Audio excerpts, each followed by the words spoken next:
Welcome to our channel. మన railway సీసీకి సంబంధించి ఒక అప్డేట్ అయితే ఉండడం జరిగింది. అదేంటంటే మన గతంలో రీసెంట్గా శివగోపాల మిశ్రాజీ గారు రైల్వే బోర్డుతో మాట్లాడుతున్నారు ఓల్డ్ సీసీకి సంబంధించి. అయితే దానికి సంబంధించి ఆల్రెడీ మాట్లాడడం జరిగింది. ఏంటి మాట్లాడారు అనేది మనకి నిన్న రాత్రి ఇంటర్వ్యూలు అయితే ఇవ్వడం జరిగిందనమాట. ఆ ఇంటర్వ్యూ ఆ ఛానల్ అలాగే కింద నేను డిస్క్రిప్షన్లో లింక్ ఇస్తాను. వీడియో పూర్తి చూసిన తర్వాత అక్కడికి వెళ్ళి చూడండి. హిందీలో ఉంటుంది పెద్ద వీడియో అయితే. అది నేను చిన్న క్లిప్స్ మన సీసీఎస్ సంబంధించి కట్ చేసి వీడియోలు అయితే వేస్తున్నాను అనమాట. ఒకసారి చూడండి, మన వీడియో పూర్తి చూసి దాని తర్వాత మాట్లాడదాం అనమాట. ఓకే.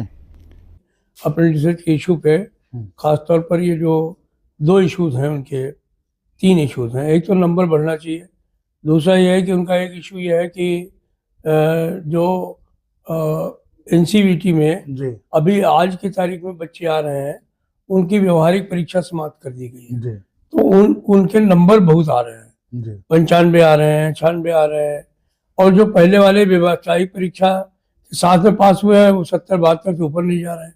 तो इनका जब 20% में रेशनलाइजेशन होगा तो ये 72 वाले 95 को नहीं क्रॉस कर पाएंगे. जी तो इस विषय पर आज भी DGHR को उन्होंने कहा कि भाई इसका कुछ ऐसा व्यवस्था निकालिए कि जो इनके ज़्यादा नंबर आ रहे हैं उनका भी नुकसान ना हो, लेकिन जिनके कम नंबर आए हैं उनका भी नुकसान ना हो.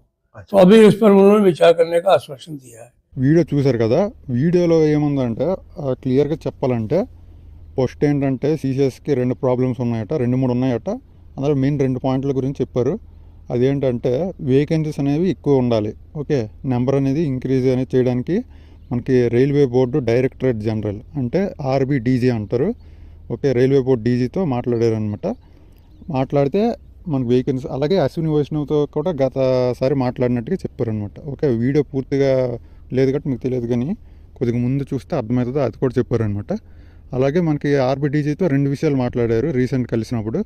కిందసారి చెప్పారు కదా దాని గురించి. అదేంటంటే 1/3 సంబంధించి మనకు ఓల్డ్ సీసీఎస్ ఎప్పటి నుండి లెటర్స్ అని పంపించడం జరుగుతుందనమాట.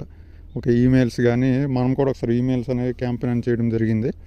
అయితే దానికి సంబంధించి ఏంటంటే రైల్వే బోర్డుతో అనమాట మాట్లాడేశారు అనమాట. ఓకే, ఇతను ఏం చెప్తున్నారంటే వీడియోలో మనకి ఎవరైతే కొత్త వాళ్ళు ఉన్నారో వాళ్ళకంటే ఎన్సీవీటీ స్కోర్ ఉంది కదా, ఆ వెయిటేజ్ అనేది చాలా ఎక్కువ ఉందన్నమాట. ఓకే, కొత్త వాళ్ళకి 95, 96 ఆ రేంజ్లో ఉంది. అలాగే పాత వాళ్ళకి అప్పుడు ఎగ్జామినేషన్ అనేది కొత్త వాళ్ళకి మనకి ఏఐటీటీ ఎగ్జామ్ తీసిస్తారని కూడా చెప్పడం జరిగింది. దానివల్ల వాళ్ళకి స్కోర్ ఎక్కువ ఉంది. అలాగే పాత వాళ్ళకి చూసుకున్నట్లయితే చాలా తక్కువ స్కోర్ ఉంది, 70, 72 ఆ రేంజ్లో అయితే ఉంది. కాబట్టి 72 ఉన్నాడు 95 మార్క్స్ ఉన్నవాడికి పోటీ ఇవ్వలేడు అని చెప్పడం జరిగింది. అలా కాబట్టి వాళ్ళ కోసం ఒక రేషనలైజర్ మెథడ్ అనేది అంటే ఈక్వలైజ్ చేయడానికి ఇద్దరికి, ఓకే, అందరికీ ఈక్వలైజ్ చేయడానికి ఒక 1/3 ఉంచుతారు. ఓకే, 1/3 ఉంటుంది, కానీ అందరికీ అనేది మనకి స్కోర్ అనేది ఈక్వలైజ్గా ఉండడానికి రేషనలైజ్డ్ మెథడ్ అంటే కొత్త వాళ్ళకి లాస్ జరగకూడదు, అలాగే పాత వాళ్ళకి కూడా లాస్ జరగకూడదు, ఇద్దరికి కూడా మంచి జరగాలి అనే ఉద్దేశంతో ఈ విషయం అయితే రైల్వే బోర్డుతో నేను మాట్లాడాను అని చెప్పడం అయితే జరిగిందనమాట, సింపుల్గా చెప్పాలంటే. ఓకే, కాబట్టి ఓల్డ్ సీసీఎస్ ఎవరైతే ఉన్నారో వాళ్ళు భయపడాల్సిన పని ఏం లేదు. మనకి రైల్వే బోర్డు మధ్యలో అయితే ఏదైనా కొరిజెండం రిలీజ్ చేసి ఏదైనా అప్డేట్ అనేది ఇస్తుంది అనమాట, ఏ విధంగా అనేది చేస్తారో అవన్నీ అనేది. ఓకే, ఎందుకంటే మనకి సపోజ్కి షిఫ్ట్లు చూడండి, ఒకేసారి అందరికి షిఫ్ట్లు అయితే ఒకరికి పేపర్ హార్డ్ వస్తుంది, ఒకరికి ఈజీగా వస్తుంది. దాన్నే మనము ఎలా చేస్తాం, నార్మలైజేషన్ చేసి ఇస్తున్నాం. అలాంటిది మనకి సీసీఎస్కి సంబంధించి మార్క్స్ కలుపుతున్నాం అనేసి అంటే దానికి కూడా ఒక మెథడ్ అనేది ఉండాలన్నమాట. ఓకే, ఎందుకంటే అప్పుడు ఉన్న పరిస్థితులు బట్టి అన్నిటి బట్టి ఉంటుంది. కాబట్టి వాళ్ళకి ఎగ్జామ్ ఉంది, వాళ్ళకి కొద్దిగా వీళ్ళు కష్టపడ్డారు, వాళ్ళు కష్టపడ్డారు, కానీ వాళ్ళకి ఎగ్జామ్ ఉంది, వాళ్ళు ఎగ్జామ్ రాశారు, వెయిట్ చేశారు, అన్నీ చేశారు. వీళ్ళు డైరెక్ట్ ఆ రోజు సర్టిఫికేట్ చేసి చాలామందికి ఆ రోజు వచ్చింది, ఎక్కువ స్కోర్ కూడా ఉంది, లాభం కూడా వీళ్ళకి ఎక్కువ ఉంది. కాబట్టి వాళ్ళని రేషనలైజ్ చేస్తామన్నట్టుగా వాళ్ళు మనకి శివగోపాల మిశ్రాజీ గారు చెప్పడం జరిగింది. రైల్వే బోర్డు దాని మీద అయితే ఆలోచిస్తుంది. ఓకే, మీరైతే దాని గురించి ఆలోచించిన పని ఏం లేదు, మీ పని అయితే మీరు చేయండి. ఓకే, తర్వాత అనేది మిగతా విషయాలు అనేవి వాళ్ళు చూసుకుంటారనమాట. నెక్స్ట్ అనేది మనకి గ్రూప్ డి నోటిఫికేషన్ సంబంధించి చాలామంది ఏంటంటే వీడియో చేయమంటున్నారు. ఏంటంటే అప్లికేషన్ ప్రాసెస్ వీడియో అదైతే చాలామంది చేశారు. ఓకే, దాని గురించి అయితే అది చాలా సింపుల్ ప్రాసెస్ అనమాట. దాని గురించి వీడియో చేయాల్సిన పని ఏం లేదు.